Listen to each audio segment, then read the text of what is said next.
Welcome to steno dictation. Dictation 5 second बाद शुरू होगा। स्टार्ट। संसद के बजट सत्र के पहले राष्ट्रपति के अभिभाषण पर सोनिया गांधी ने जिस तरह अपनी प्रतिक्रिया व्यक्त की, उस पर विवाद खड़ा हो जाने पर हैरानी नहीं। यह समझ आता है कि विपक्ष को राष्ट्रपति का अभिभाषण पसंद नहीं आता और वह उसमें खामी अवश्य निकालता है, लेकिन आमतौर पर यह काम तब होता है जब उनके अभिभाषण पर संसद में चर्चा हो रही होती है। चूँकि राष्ट्रपति का अभिभाषण सरकार की नीतियों को रेखांकित करता है, इसलिए विपक्ष को उसकी आलोचना का अधिकार होता है।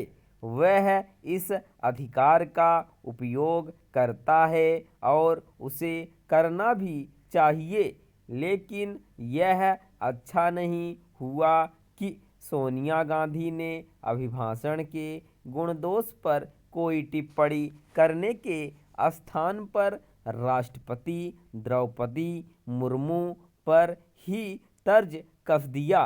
उन्हें यह कहने की आवश्यकता नहीं थी कि आखिर तक आते आते राष्ट्रपति बहुत थक गई थीं, कठिनाई से बोल पा रही थीं। बेचारी महिला। पता नहीं सोनिया गांधी ने यह निष्कर्ष कैसे निकाल लिया, और यदि निकाल भी लिया तो उन्हें उसे उन शब्दों में व्यक्त नहीं करना चाहिए था जिनमें किया। उनके कटाक्ष से तो ऐसा लगा कि राष्ट्रपति अभिभाषण पढ़ने में समर्थ नहीं थीं।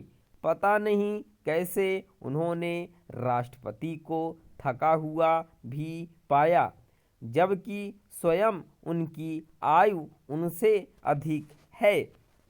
इस पर आश्चर्य नहीं कि राष्ट्रपति भवन को सोनिया गांधी की टिप्पणी पर अपनी अप्रसन्नता व्यक्त करते हुए यहाँ तक कहना पड़ा कि वह किसी भी समय थकी हुई नहीं थीं। स्वाभाविक रूप से कांग्रेस नेताओं और खुद प्रियंका गांधी ने सोनिया गांधी का बचाव किया, लेकिन यह समझा जा सके तो बेहतर कि उन्हें अपने शब्दों के चयन में सावधानी बरतनी चाहिए थी। राष्ट्रपति भवन ने यह सही कहा कि सोनिया गांधी की ओर से जो टिप्पणी की गई वह सर्वथा टालने योग्य थी। शीर्ष नेताओं को अपनी बात कहते समय पद की गरिमा के साथ अपने शब्द चयन में सावधानी बरतनी चाहिए। उस समय तो और भी जब टिप्पणी राष्ट्रपति के संदर्भ में की जा रही हो।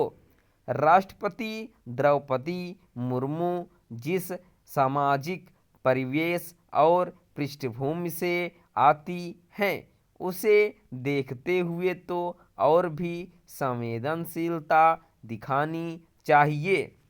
समस्या यह है कि सोनिया गांधी हों या राहुल गांधी, वे किसी की आलोचना करते समय शब्दों के सही चयन में प्रायः चूक कर जाते हैं।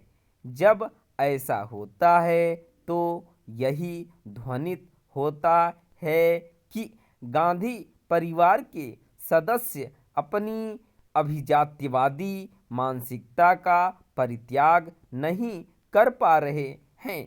क्या यह किसी से छिपा है कि राहुल गांधी किस तरह शीर्ष पदों पर बैठे लोगों की आलोचना करते समय सामान्य शिष्टाचार की सिरे से अनदेखी कर देते हैं?